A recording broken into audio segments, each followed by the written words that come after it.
শবে বরাতের বিশেষ একটি দোয়া, যে দোয়াটি অবশ্যই করবেন। দোয়াটি অত্যন্ত ছোট, তবে এর ফজিলত অনেক বেশি। দোয়াটি আমরা কম বেশি অনেকেই জানি, আবার অনেকেই জানি না। যারা জানি না তারা অবশ্যই আমার সাথে মুখস্থ করে নেবেন, আর যারা জানেন তারা সহিষ্ণুভাবে আমল করার চেষ্টা করবেন। ইনশাআল্লাহ এই দোয়াটি পড়ে যদি আপনি পবিত্র শবে বরাতের রাতে দোয়া করতে পারেন, আল্লাহ তাআলা আপনার সকল মনের নেক ইচ্ছাগুলো পূরণ করে দেবেন ইনশাআল্লাহ। আপনি কি জানতে চান সেই দোয়াটি কি? তাহলে ভিডিওতে একটি লাইক এবং চ্যানেলটি অবশ্যই সাবস্ক্রাইব করবেন, এবং দোয়াটি জানার জন্য একবার হলেও ভিডিওটি সম্পূর্ণ দেখবেন। সেই দোয়াটি হলো আল্লাহুম্মা ইন্নাকা আফুউন তুহিব্বুল আফওয়া ফাফু আন্নি। দোয়াটি আমি আরো একবার উচ্চারণ করছি, আল্লাহুম্মা ইন্নাকা আফুউন তুহিব্বুল আফওয়া ফাফু আন্নি।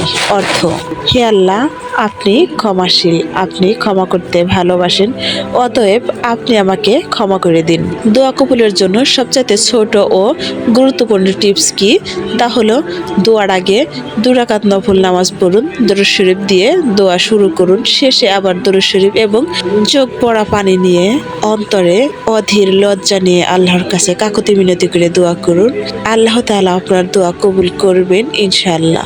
ভিডিওটি ভালো লাগলে শেয়ার করে অন্যকে জানার সুযোগ করে দিন, যাতে সকলেই এই ছোট্ট এই দোয়ার আমলটি করতে পারে, আর আপনিও সেই দোয়ার সওয়াবের অংশধারী যাতে হতে পারেন, তাই শেয়ার করে দিন।